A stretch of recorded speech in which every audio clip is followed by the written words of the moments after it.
nós temos uma mensagem que julgamos de muita importância. Nós queremos falar um pouco sobre a Páscoa, neste tempo especial em que estamos a celebrar a Páscoa, em que estamos a juntar com a família, em que estamos aí a também fazer troca de presentes também, a comer os chocolates, os ovos da Páscoa. É uma época que no nosso mundo é uma época meramente comercial. E eu quero também falar um pouco, por gentileza, nesta tarde, sobre este tempo da Páscoa que nós estamos a vivenciar. Primeiramente, nós não podemos reduzir a Páscoa a um mero evento onde nós tiramos do coelho aos ovos da Páscoa. Nós não podemos reduzir a Páscoa até isso. A Páscoa é muito mais, é muito, mas muito mais do que apenas um ovo da Páscoa, ou apenas um ajuntamento da família. A Páscoa é muito mais do que apenas estar a comer chocolates e a dar presentes uns aos outros e comer um cabrito com a família. A Páscoa é muito mais do que isso. Há um sacrifício que foi feito pela tua vida. Há um sacrifício que foi feito porque tu és pecador, porque eu sou pecador. A Páscoa é um evento que ficou marcado para a história. Desde o povo de Israel foi instituída a Páscoa, em que houve a morte dos primogênitos do Egito. E Deus disse, olha, vocês metam o sangue do cordeiro nas ombreiras da porta e na verga, porque esta noite o anjo destruidor vai passar e vai destruir todos os primogênitos. Vocês coloquem o sangue na porta para que os vossos filhos não sejam destruídos. E foi nesse contexto que foi criada a Páscoa. Mas agora para nós, o que é que significa a Páscoa? A Bíblia diz porque Cristo, nosso Cordeiro Pascal, foi sacrificado por nós. Portanto, a Páscoa não é ovo. A Páscoa não é compra. A Páscoa é muito mais. É muito mais do que o almoço da família. A Páscoa é muito mais do que chocolates. A Páscoa é sobre uma pessoa que foi sacrificada. Uma pessoa perfeita. Porque se vocês virem todo o Antigo Testamento, havia cordeiros que eram sacrificados, mas que nunca podiam tirar pecados na sua totalidade. Nunca podiam tirar pecados. Vejam que os cordeiros eram sacrificados de forma contínua, de forma constante. O pecado não era removido, que o sacerdote tinha que ir lá sempre sacrificar o cordeiro. O sacerdote tinha que se dirigir sempre ao tabernáculo, ao Santo dos Santos, sacrificar o cordeiro. E mais ninguém podia entrar no tabernáculo, mas só o sacerdote. Mas tudo isso era um simbolismo, uma alusão a uma pessoa maravilhosa, Jesus Cristo, que Ele deu a vida por ti, para te salvar do teu pecado. A Bíblia diz porque Cristo, nosso Cordeiro Pascal. João Batista viu Jesus certa vez e diz, eis o Cordeiro de Deus que tira o pecado do mundo. Tu queres que os teus pecados sejam tirados? Vem até Jesus. Tu queres que os teus pecados sejam removidos? Vem até Cristo. Tu queres ser perdoado do teu pecado? Dobra-te diante do senhorio de Jesus Cristo. Só há um Deus e um só mediador entre Deus e os homens, e é Jesus Cristo, homem. Não há outro mediador. Você não é bom, eu não sou bom. Só há um bom que é Deus. Quando você chegar lá diante do trono de Deus naquela noite, naquele dia, como é que você vai estar quando a sua vida acabar? Mas há um resgate, há um sacrifício que foi feito no seu lugar, por causa do nosso pecado. Porque a Bíblia encerra toda a criação debaixo do pecado. A Bíblia diz porque todos pecaram e separados estão da glória de Deus. Nós pecamos, é uma realidade. É uma realidade, nós somos inclinados para o mal. Há um ditado português que diz, o fruto proibido é o mais apetecido. E há essas vontades no nosso coração humano. Há essas vontades, quando nós vemos algo que desejamos, essas vontades que vêm do fundo do nosso coração, do nosso homem interior, do nosso homem carnal. Essa vontade de satisfazer aquela concupiscência, aquela vontade. Que coisa tão bonita que eu estou a ver. Que vontade que eu tenho de satisfazer, esta vontade que eu tenho. Gera pecado, vai dar pecado. E o pecado, a Bíblia diz que faz separação entre o homem e Deus. E o pecado, por fazer separação entre nós e Deus, nos leva à condenação. Deus é justo. O pecado tem que ser punido. Deus simplesmente não poderia estalar os dedos e dizer, vocês estão perdoados. Eu vos perdoo. Não. O pecado tem que ser punido. O pecado tem o seu preço. O pecado tem a sua consequência. E nós somos pecadores. É triste notícia. Nós somos pecadores. Como é que acontece se nós morrermos agora? Mas a Bíblia diz que Deus amou o mundo, Deus o amou a si, Deus me amou a mim, de tal maneira que deu o seu único filho. Eu não era capaz de dar o meu único filho por pessoas que me fazem mal a toda a hora. Eu não era capaz de dar o meu único filho por pessoas que falam mal de mim, por pessoas que blasfemam, que falam mal da minha pessoa, jamais. Mas Deus fez isso. O que é que vocês fazem com a oferta que Deus te deu? Isso exige uma resposta de nós. Deus requer uma resposta. Deus não requer a nossa indiferença. Deus requer uma resposta da nossa parte. Deus diz, olha, eu dei-te o meu filho. Esta é a verdadeira Páscoa. Porque a Bíblia diz, não é? Porque Cristo é a verdadeira Páscoa. É o Cordeiro que foi sacrificado no nosso lugar. Porquê? Porque Ele é perfeito e nós não. E o facto de ser perfeito faz com que a sua justiça seja suficiente para a nossa alma e para o céu. É a única maneira. Porque nós somos pecadores. Nós, com a nossa justiça, não basta as nossas boas obras. Quando nós dizemos, se você fizer boas obras, tem um lugar lá no céu. Isso não é bíblico, não vem da vontade de Deus. Porque todos pecamos.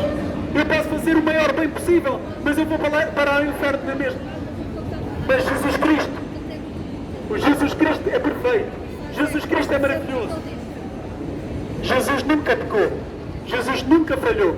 A palavra diz que Ele é perfeito. E o facto de Ele ter sido sacrificado no nosso lugar e ter ressuscitado dentre os mortos mostra a sua suficiência para ser o nosso Salvador. E Ele é digno do nosso amor. Porque Ele ressuscitou dos mortos. Ele é digno que nós vivamos a nossa vida para Ele. Nós não devemos ser indiferentes para com Deus. Porque Ele deu tudo por nós. Não porque nós sermos bons. Não porque nós temos alguma qualidade que chama a atenção de Deus, jamais. A única coisa que chama a atenção de Deus é o nosso pecado. É a nossa condenação e acabou. Mas Jesus Cristo se deu por nós para satisfazer a justiça de Deus. Porque Deus é justo. A justiça de Deus tem de ser satisfeita. A justiça de Deus sempre será satisfeita. E a Bíblia diz que quem justifica o ímpio é abominável diante de Deus. Como é que vamos resolver essa questão? Como é que vamos resolver essa questão quando em Provérbios diz que o que justifica o ímpio é abominável diante de Deus? A resposta está na cruz de Cristo. Quando Ele morre na cruz, quando Ele verteu o seu sangue por ti e por mim, quando Ele verteu o seu sangue por nós, nele está a justiça de Deus. Não havia hipótese de morrer outro homem ou outra mulher pelos nossos pecados. Às vezes as pessoas dizem, nós é que devíamos estar na cruz. É verdade, mas era insuficiente, porque eu não conseguia limpar o meu pecado. Eu não conseguiria limpar o meu pecado, porque eu tenho pecado. Só alguém perfeito para limpar pecado. Só alguém perfeito é que pode justificar do pecado. Só alguém perfeito é que pode limpar do pecado. Portanto, tu não podes morrer por ti próprio para te perdoar do pecado. Só Jesus Cristo, o Filho de Deus. A Bíblia fala que Jesus Cristo é o Cordeiro sem mancha. Sem mancha. Se você depositar a sua fé em Jesus hoje, veja que eu não estou a chamar para nenhuma igreja, nenhuma religião, mas se você depositar a sua fé em Jesus Cristo, o Filho de Deus, você tem acesso à vida. Você tem acesso à vida eterna. Porque a Bíblia diz que só há um caminho que nos leva à salvação. Agora, você pode dizer, mas a Bíblia foi escrita por homens. Mas como é que você me prova que a Bíblia não é inspirada por Deus?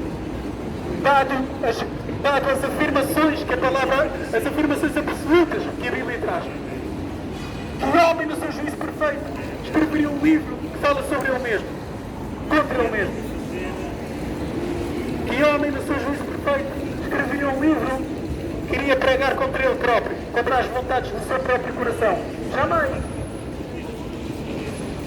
Portanto, só pelo facto da Bíblia ter afirmações absolutas, já deve ser sinal de toda a sua atenção.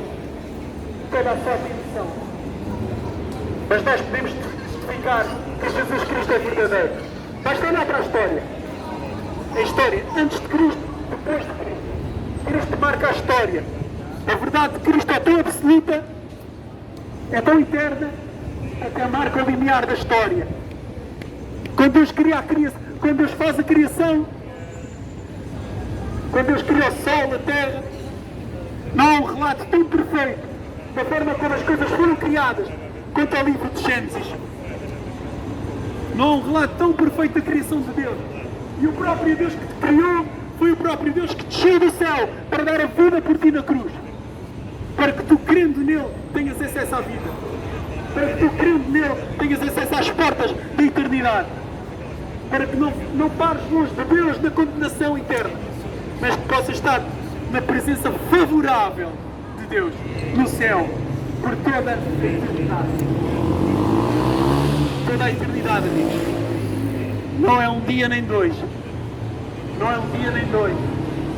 Você tem uma alma e um espírito e habita num corpo. O seu corpo vai parar à terra, é verdade, mas a sua alma e o seu espírito são eternos.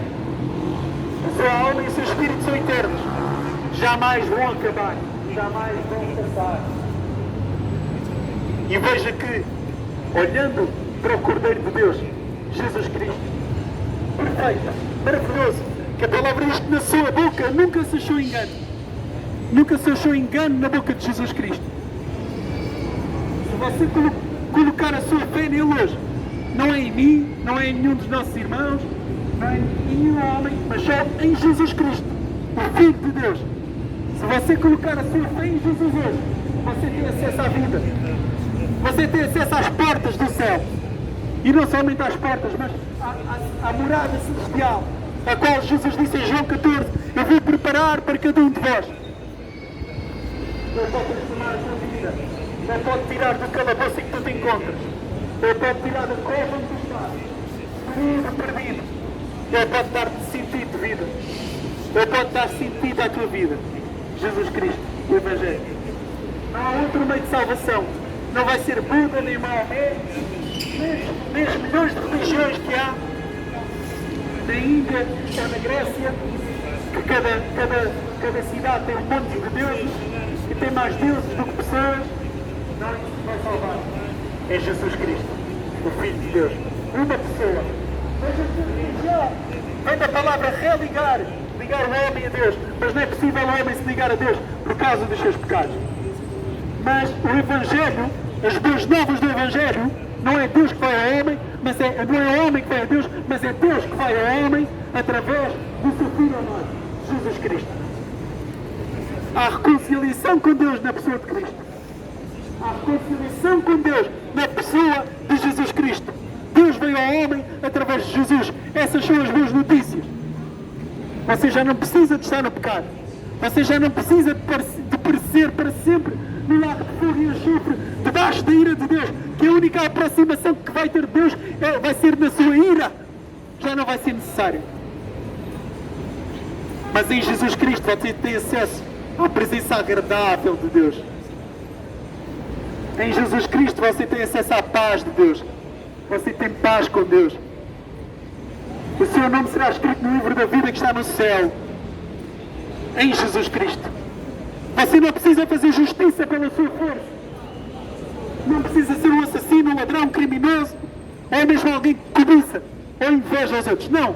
Mas em Jesus Cristo, você vai ser alguém transformado. Você vai ser limpo dos seus pecados. Você vai ser habitação do próprio Deus. Que a Bíblia diz que se alguém me ama, guarda a minha palavra e meu Pai o amará e viremos para ele e faremos dele morada. Você pode ser morada do Deus Altíssimo, se você crer. Agora, se você não crer, é tempo de demónios, diz a palavra de Deus. Você pode ser a morada do Deus Altíssimo, na pessoa de Jesus. A morada de Deus. Porque nós próprios não conseguimos chegar a Deus, porque estamos cheios de pecado. Mas no Evangelho, Jesus vem a nós. O próprio Deus vem a esta terra e deu a vida por si. É a diferença do Evangelho para a religião. Agora, para terminar, como é que nós lidamos com a oferta de Deus? Como é que nós lidamos? Qual é a nossa resposta àquilo que Deus fez por nós? Qual é a nossa resposta ao que Deus fez por nós? Vejam, pensem só por um momento que o Rei do Universo desceu à Terra, se humilhou diante dos homens, se humilhou diante do Pai, do seu próprio Pai e diante dos homens. e deu a vida na cruz por nós. Este é o verdadeiro significado da Páscoa. Se nós ignoramos o verdadeiro significado da Páscoa, não podemos ir para o céu de maneira nenhuma. Não há hipótese, somos pecadores. Só há salvação através de Jesus. Não há outro homem, não há outra mulher que nos possa salvar. Se nós ignoramos o significado da Páscoa, o nosso lugar não é com Deus. Se nós ignoramos o facto do próprio Filho de Deus ter sido crucificado na cruz e ter sido chicoteado e prenderam-no, ele foi preso naquela cruz e verteu o seu sangue com pregos, ataram as suas mãos, os seus pés. Se você ignorar isso, se você ignorar o único sangue que foi perfeito, foi derramado na terra, eu não sei o que mais fará. Se você ignorar o único sangue que não teve engano nesta terra, o único sangue que não foi mentiroso, o único sangue que não teve pecado, é o sangue que pode dar a vida, é o sangue que pode dar a ressurreição para uma nova vida, para a reconciliação com Deus, para a paz com Deus. É o único sangue que foi derramado por ti na cruz. Esta é a mensagem da Páscoa. Deus te Step abençoe. up on the devil, now we under my feet. Got the Holy Ghost, Father, Son, Trinity. Yeah, I was stuck in sin, damn my God, He set me free. Yeah, I was stuck in sin, damn my God, He set me free. Step up on the devil, now we under.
Step up on the devil, now we under my feet. Got the Holy Ghost, Father, Son, Trinity. Yeah, I was stuck in sin, damn, my God, he set me free. Yeah, I was stuck in sin, damn, my God, he set me free. Step up on the devil, now we under my feet. Got the Holy Ghost.